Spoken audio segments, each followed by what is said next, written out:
It's me, Vicky Marie, and good morning, good afternoon, or good evening, wherever you are in this crazy world we're living in.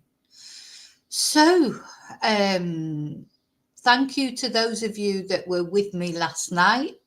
Last night, there was quite a few of you with me when we were talking about the verdict in the Rachel Marine case, and Victor the Viper, that horrible, horrible man that took Rachel Marine from this earth, has been found guilty, and we're just waiting for his sentencing. And then just before I went to bed, so that meant that I stayed up a lot later. Right, I need to do this a different way. Now, I didn't get a lot of sleep last night because I was up covering that.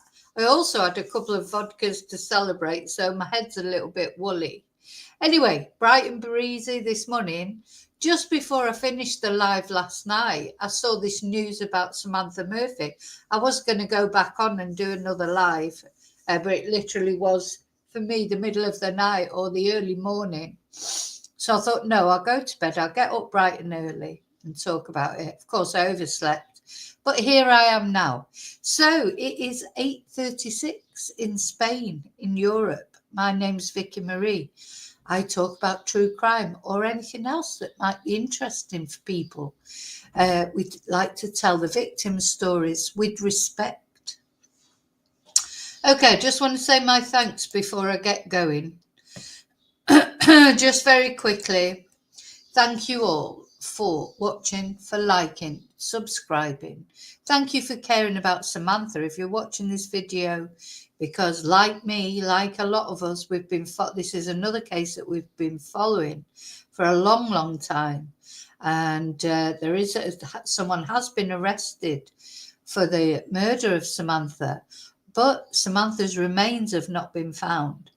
And the trial of the person who was arrested, who we're going to look at in a minute, is coming up. And now, is he talking finally at last? Or was he already talking, but we just weren't told about it?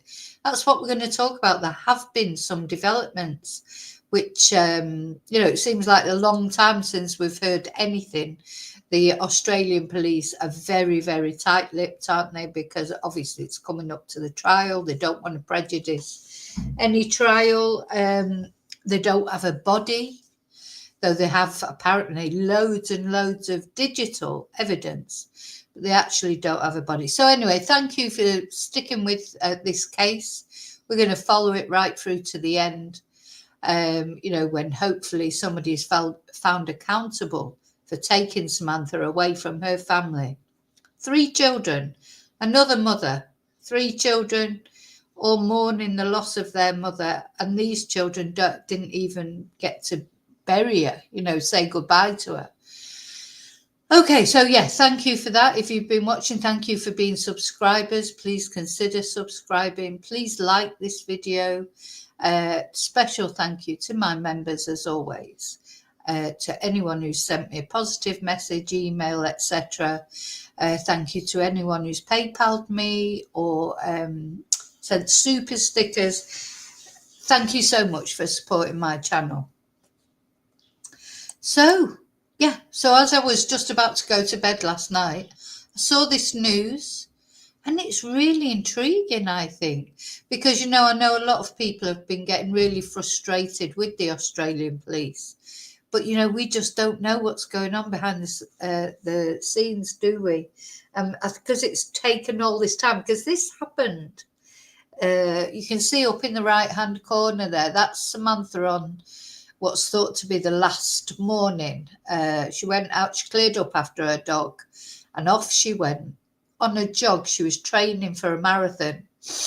And off she went, again, locally to where she lived, which is Ballarat in Australia. I'm going to show you where that is in a moment. And she went on her normal jog through the bush, through the trails, and she just didn't come home. And, a couple of hours later, her husband, Mick, started to get concerned. Why hadn't she come home? They had a family brunch planned. You know, and anyway, that's where it all started. He went around looking for her. First of all, no joy. So then he called the police. The police were out looking for her. The community were out looking for her. And they at first just did not find anything, any sign of Samantha whatsoever. And of course, in the first instance, they were saying, oh, no evidence of foul play, you know, like they do.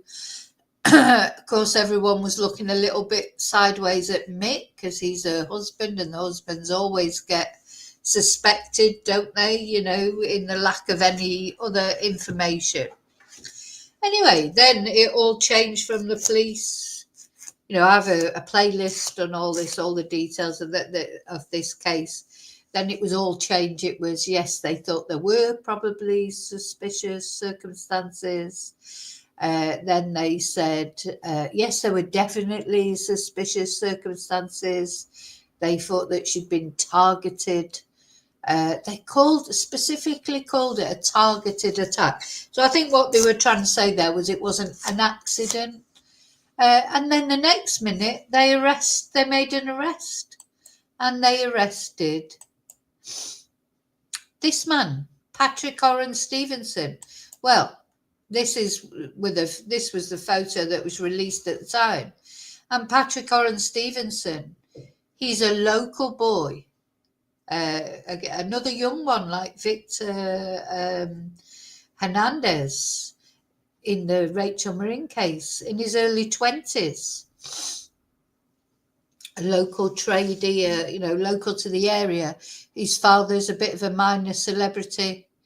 NFL, Australian Football League, he played for briefly. But, you know, no sort of, well, I say no previous offences because it turned out then that he actually had been arrested for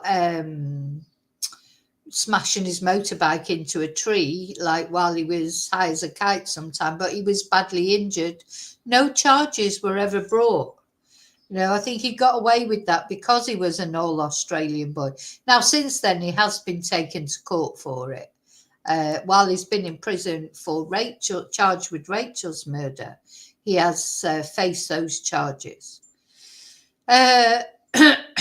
So that's where we were then. Now, this is what he looks like now. He's a great big stocky bloke with a big beard. The last time he appeared in court, you're not allowed to show the photos from there. Otherwise, I would. I do have some photos, but I'm not allowed to show them. So I have to show the drawing. And he's got one of those big beards that go under the ears. Maybe he's converted to Islam, I don't know. Anyway, so he's been in prison. This happened. It was February the 5th, I think. Not last year, not this year, just, you know, this February. It was the February before. And,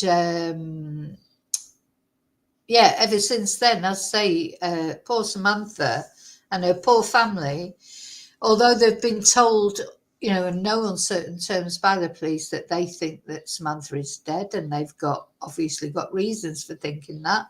That's why they've charged Patrick with murder. Samantha's remains have not been found. And we were told that Patrick was being, unhelpful, uncommunicative in prison, that he wasn't helping with enquiries. You know, so a lot of people are wondering what evidence the police have against him. Well, we won't find that out until the trial, will we? But there'll be because it's coming up quite soon. So the police are under a bit more pressure, even more than they were before, aren't they, to find Samantha's body. Now, they did find Samantha's phone not that long ago. Well, it was probably quite a long time ago now. And her wallet, you know, with her cards and things. And they found those that looked like they'd been just tossed in a reservoir from a car. But still no sign of Samantha's body. So I did feel like when they found those that maybe they'd be nearer to finding her body. But anyway, it comes out now that actually at some point over the last year, Patrick Oren Stevenson was taken to the Canadian forest, where it's thought that where the police have always thought that Samantha was killed, and to have a look. So that's what we're going to talk about, and he's going to be taken back there again. So, you know, it's a bombshell, really, because as far as we knew, he wasn't cooperating at all. But now it turns out he was actually taken to the Canadian forest. Why was that? And did he go willingly? And apparently they're looking to take him again. So another thing is, why are the police announcing this when they've been quiet about everything else? There's a lot of speculation, isn't there, that somebody else might be involved. But of course, the police have said, no, nobody else is involved. But, you know, sometimes the police tell little porkies when they don't want to divulge what's going on in their investigation. Sorry. So, you know, we don't know. The police tell us what they want us to know, or what they want somebody else who might be watching to know. It doesn't necessarily mean that it's true, does it? Okay, so first of all, before we look at these news items that explain what's happened, I'm going to say hello to everyone. Hi, lurkers. Hi, you peoples who'll be watching on replay. Thank you for watching, all of you. Thank you so much, and especially for caring about Samantha. Oh, which reminds me, I'll light a candle if I can find my lighter. I've got this. My desk is so small, you'd think everything would be easy to find, but it's not. Here it is. Yeah, we'll light a candle for Samantha. We haven't lit a candle for Samantha for a while because we've not really had anything to say about this case. We've just been, you know, waiting for the trial, really. I think the last time we did an update on Samantha was maybe the anniversary in February. So, yeah, rest in peace, Samantha. Oh, I just hope that they are able to find her remains, because I know it's not much, but I think that does bring a lot of comfort to the family, knowing that she's not just out there somewhere, you know, to be able to bring her home, give her a proper sort of send off, say goodbye, know where she's resting, be able to go visit, etc. I do think it's important to a lot of people, you know, who lose loved ones, that they actually get to bring. It must be awful to sort of end up in a position where you never know for certain. You know, even cases where people are tried and found guilty, I think until, you know, the family have the actually have the body home. They call it home, isn't it? They say we're going to bring them home. I want to take them home, know where they are, not think they're just out there in the bush somewhere. So, you know, I honestly just pray to God, please, please, please, God, that Samantha is found. But I think this looks encouraging, because if they're taking Patrick out there, is Patrick now deciding to talk as the trial comes up? That's the only thing that Patrick's got, isn't it, really?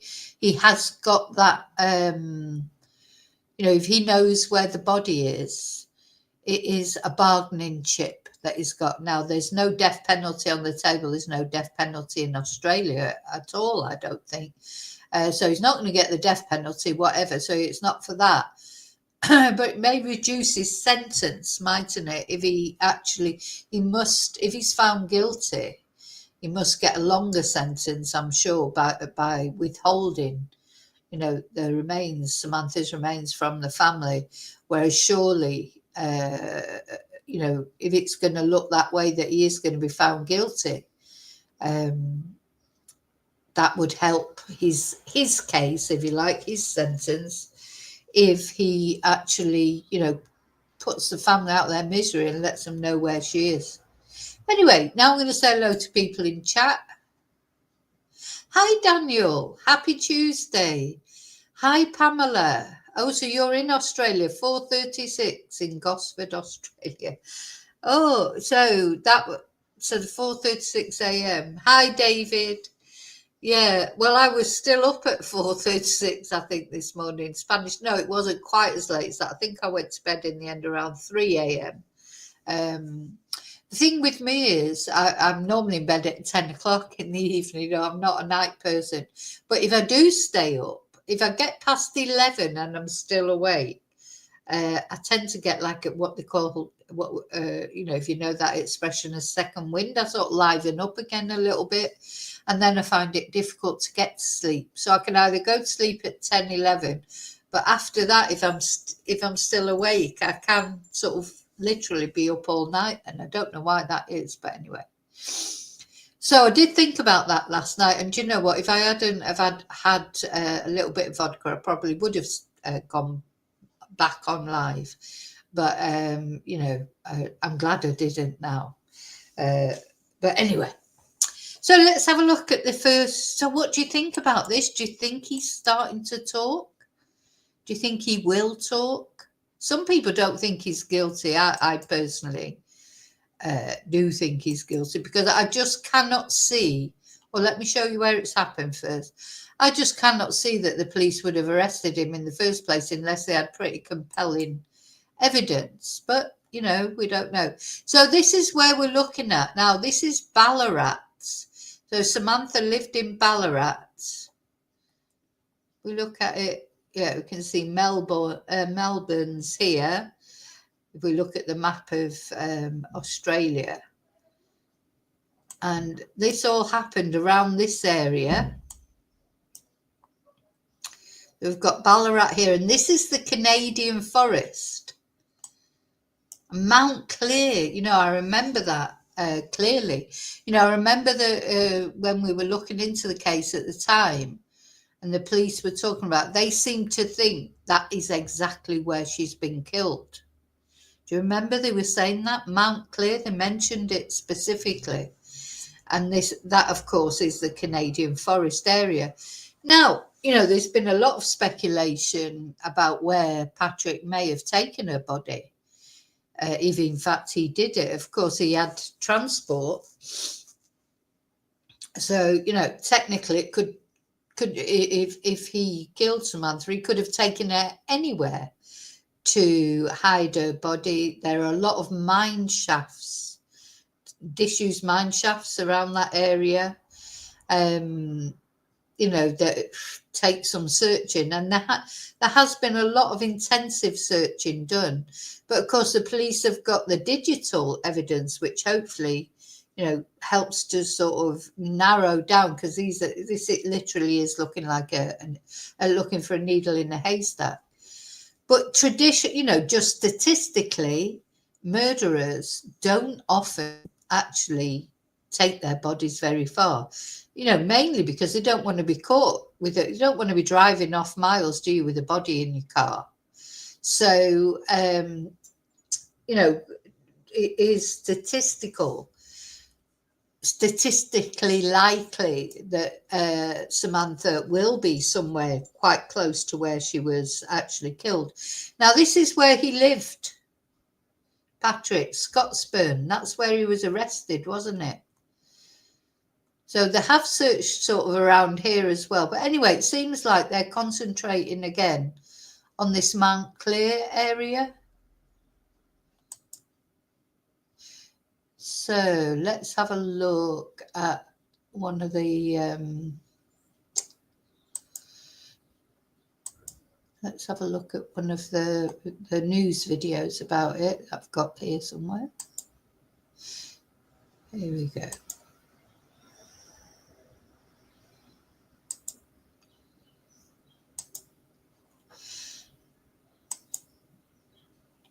Just put the sound up. Her murder. Mr. Stevenson has pleaded not guilty to that. There have been fresh developments. Yeah, so remember, he's pled not guilty. He's appeared in court a couple of times, hasn't he? Well, not actually in court by video link. But yeah, he chose a speedy trial, didn't he? So let's see what they've got to say. In the case of missing Ballarat mum Samantha Murphy, with the man accused of her murder taken to the site where she was last seen. Live to Today Melbourne reporter Christina Hearn. Christina was taken there under heavy police guard. Yeah, that's right, Jane. According to the Herald Sun, 23-year-old Patrick Oren Stevenson was removed from his prison and taken to the Canadian State Forest under heavy police guard late last year. And it is understood that the missing persons... No, that was late last year when he was taken by under prison guard. So we didn't know. This has not been mentioned at all. So it's just late last year, Patrick was taken under heavy prison guard from his prison. So, but we were never told about that, were we? So why are we being told about it this time? Strange, isn't it? You know, they've took him out there, and I presume he went willingly. And was he going to show them where the body was? Maybe he can't remember now after all this time. Thing is, we've seen we've seen Patrick after a night out. We've seen a video of him. He's sniffing cocaine. He's, you know, drunk. He's if it's happened when he was in that state, would he even remember where she was exactly? But you can see how difficult it is to search this area. You could easily just walk past, and, you know, not meaning to be to be go into detail, but after all this time, you know, they're not really looking for a body like it would have been in the first instance. You know, Samantha, unfortunately, if she's been out there all that time, be even more difficult to find her, won't it? So maybe he can't place where he left her. But wow, what do you think about that? I mean, it is a bombshell, really, to know that they have been out there with Patrick. Never released that information. I wonder if they told the family. I mean, you know, we don't have to know. At the end of the day, it's none of our business in one way. But it's amazing, I think, that that happened and they kept it to themselves. So now it turns out they actually have been out there with him. And I know for a fact a lot of my followers very frustrated with the police, feel the police haven't tried hard enough to find her, etc. So just shows you behind the scenes, it's all going on, isn't it? Unit wants to take the accused killer to the same area for a second time. Now, we have contacted Victoria Police this morning. They say they will not be commenting on the story. 51-year-old Samantha Murphy was last seen in February 2024 when she left her Ballarat home for a jog in the Canadian State Forest, and she was never seen again. About a month later, Patrick Stevenson was arrested and charged with her murder. Mr. Stevenson has pleaded not guilty to that murder charge, and there is no suggestion he knows where the body of Samantha Murphy is. Police have conducted extensive searches in that area. There was a breakthrough in May last year when they found Samantha Murphy's phone. Oh my God, was that May? May. It's nearly a year ago when they found her phone. God, where does the time go? Anyway, yeah, so it's important to remember, yeah, they're not saying he's still pleading not guilty. Just why are they taking him out there? And also, why did they not tell us about the previous time they took him out there, but they're telling us about this one? I mean, they're saying they don't want to comment, but they'll have leaked this. Obviously, no, you know, the reason this story is coming out is because the police have allowed it to come out, just as they didn't allow it to come out last time. You know, I think the Australian police have definitely, you know, manipulated all the news right from the start, from when right from when Samantha went missing, wasn't it? First of all, no suspicious circumstances. Then, yeah, maybe suspicious circumstances. Then definitely suspicious circumstances. Then arrested Patrick. You know, they been clever, if you like. They just release the information that they want to come out. So there'll be a reason why this information has come out. Just like there was a reason why they showed the videos of them finding the phone, etc. You know, it was a bit sort of, you know, they've quite often set up for whatever reason, they've sort of set up these this information that they've released drip by drip. And is somebody else involved? Are they trying to send a message to someone, I wonder? But anyway, we don't know. So all we do know is he was taken out once before, late last year, to this area, and now he's going to be taken back out there. So there's a reason for it. 23-year-old Patrick Stevenson has been remanded in custody while police investigations continue. Jane, that trial is set down for later this year. There have been fresh developments in the case of missing Ballarat mum Samantha Murphy, with the man accused of her murder taken to the site where she was last seen. Live to Today Melbourne reporter Christina Hearn. Christine was taken there under heavy police guard. Yeah, that's right, Jane. According to the Herald Sun, 23-year-old Patrick... Strange, isn't it? Why are they releasing that information? This first thing she's going to talk about, this is late last year. This is not now. So why have they leaked that now? And now they say they're going to take him out there again. It's intriguing, isn't it? Patrick Oren Stevenson was removed from his prison and taken to the Canadian State Forest under heavy police guard late last year. And it is understood that the Missing Persons Unit wants to take the accused killer to the same area for a second time. Now, we have contacted Victoria Police this morning. They say they will not be commenting on the story. 51-year-old Samantha Murphy was last seen in February 2024 when she left her Ballarat home for a jog in the Canadian State Forest, and she was never seen again. About a month later, Patrick Stevenson was arrested and charged with her murder. Mr. Stevenson has pleaded not guilty to that murder charge, and there is no suggestion he knows where the body of Samantha Murphy is. Police have conducted extensive searches in that area. There was a breakthrough in May last year when they found Samantha Murphy's phone. 23-year-old Patrick Stevenson has been remanded in custody while police investigations continue. Jane, that trial is set down for later this year. See that TV show? I see her. Yeah. What do you think about that then? Strange, isn't it? You know, it just... Well, you know, it's all right for them to say... you know, there's no reason to think that he knows where Samantha's body is and he has pled not guilty, but just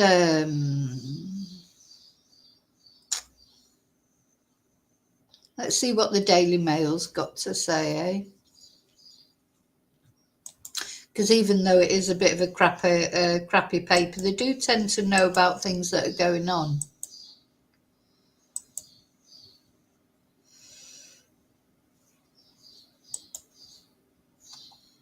Huge development. It is a huge development, though, isn't it? Let's see if they've got anything to add to it.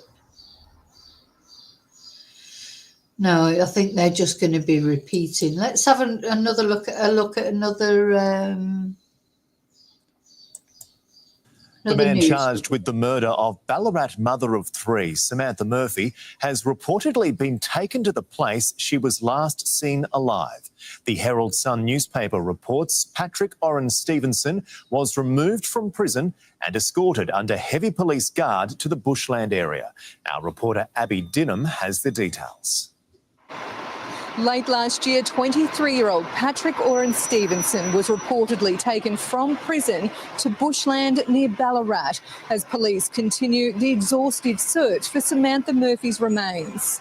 Mr. Stevenson has pleaded not guilty to the 51-year-old mother's murder, and it is not suggested he knows the whereabouts of her remains. Searchers in the days that followed Ms. Murphy's disappearance on...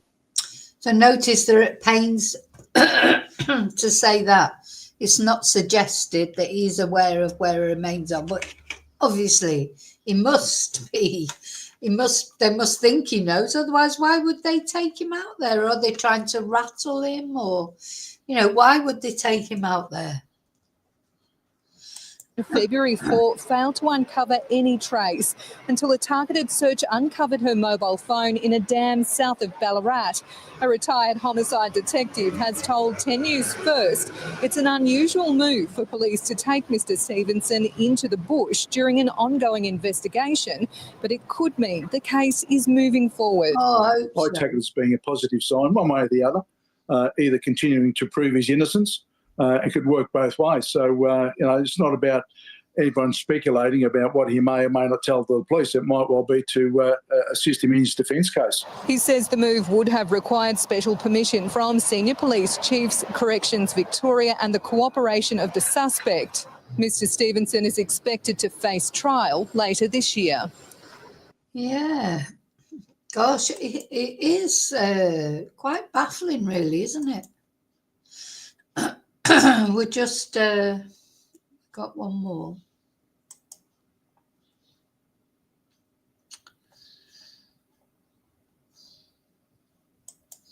First up this morning, it's been revealed the man accused of killing Samantha Murphy was taken to bushland by police, where the Victorian mum was last seen alive. Let's go live now to today's Christina Hearn in Melbourne. Chris, when did this happen? Late last year, Sarah, according to the Herald Sun, 23-year-old Patrick Oren Stevenson was taken from prison under heavy police guard to the Canadian State Forest in Ballarat. According to this report, the Missing Persons Unit is keen to take him there for the second time as well. We have contacted Victoria Police this morning. They say that they will not be commenting on this story. 51-year-old Samantha Murphy was last seen February 2024 when she went for a jog. She left her home in Ballarat for a run in the Canadian State Forest and she was never seen again. Since then... Oh, look, that was the barbecue. Do you remember Sausage Gates? There has been an extensive police search, but there has been no sign of her body. 23-year-old Patrick Stevenson, about a month later from Samantha Murphy's disappearance, was arrested and then charged with her murder. He has pleaded not guilty to that murder charge, and there is no suggestion that he knows where the body of Samantha Murphy is. He is being held on remand while police investigations continue. And Sarah, that trial has been set down for later this year. All right, Chris. Okay. So really, let's go back to the map. That's all we know, really. But I do think it's very significant, personally, because the police have been so, secretive about everything. Why have they allowed this to leak? I mean, this has leaked because they wanted it to leak for whatever reason. Are they just trying to show they're making some progress?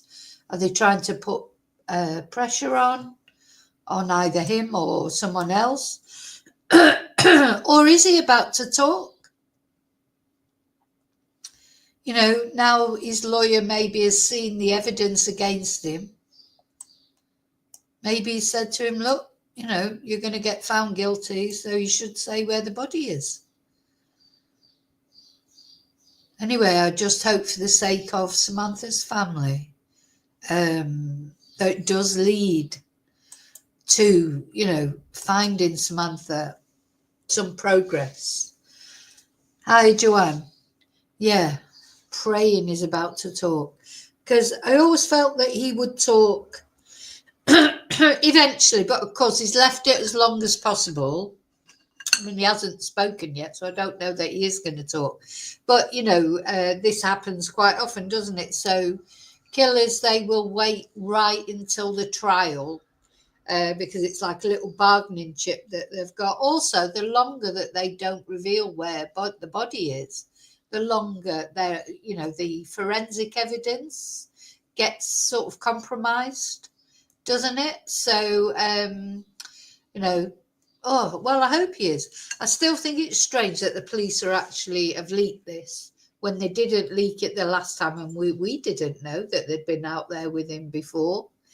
They kept that to themselves, and now suddenly it's getting leaked, and also that they're going back out there with him again. So you feel like there's some manipulation going on there from the police, which fair enough. They're trying to get a conviction for this family. You know, at the end of the day, the police have to do what they think is right for the case, not, you know, to keep the public informed, of course. Okay, so I thought I would just let you know what's going on. It's like, you know, it's sort of, I've seen quite a bit of justice lately for some of the cases we've been following. I mean, Rachel Marin's killer getting found guilty is brilliant, and we look forward to the sentence for that. And then later this year, this trial will be going on. And will Samantha have been found by then? I certainly hope so. You know, for her family's sake. I think it's really important for them that she is found, you know, besides being important for the case. Yeah, there won't be much forensic evidence left on Samantha now, except her clothes, I suppose, etc. But, you know, maybe it will, maybe they will be able to find out actually how she died. You know, because they know a lot from the digital evidence. She was wearing one of those Apple Watch type things. And that's how they, I think that's how they decided that she was, had been murdered, was because of what had come up on her digital things. So, you know, they can tell a lot from all that, can't they? And apparently they've got unprecedented CCTV evidence, etc. Do you remember that's what one of the earlier court hearings, that's what was said, you know, that they had all this evidence. And I would just wonder, and I hope that the defence have now seen all that evidence, because the defence wanted time, didn't they, to go through it all. And maybe they have realised, you know, that they have got an airtight case, whether they found Samantha's body or not. So then it comes to a point where if he gives up Samantha's body, if he is guilty, and of course we don't know yet that he is, and he gives up Samantha's body, that will go be more favourable for him when it comes to actual sentencing. So maybe it's about that. I don't know. Maybe it isn't, but we'll see. Like Charlie said, you know, it may be for him that he's being taken out there. Maybe the defence that wants him taken out there for whatever reason. Maybe he's going to, you know, maybe he's come up on some digital thing and he's going to go there and explain why he was there. You know, we don't know, but I thought I wanted to tell you about it because it's an intriguing development, and there haven't been any developments in this case for a long time. So yeah. Okay, I'm going to go there. I've got some classes and that. I'm going to try and wake myself up. Another coffee is necessary, I think. Bit of breakfast. I hope you all have a great day or a great afternoon or a great evening, whatever you're doing. And, you know, please, please, please let Samantha be found, you know, for her family's sake. I hope they're coping okay, because they're just, you know, time just marching on for them, isn't it? And the Samantha's children, especially, you know, they've got faced like the rest of their life without their mum, and then so that's a big, it's a big weight on Mick's shoulders, because he's got to be like the mum and the dad really for them. So, okay, I'll see you really soon in the next video. Thank you so much, especially for caring about Samantha, and may your God go with you. Bye.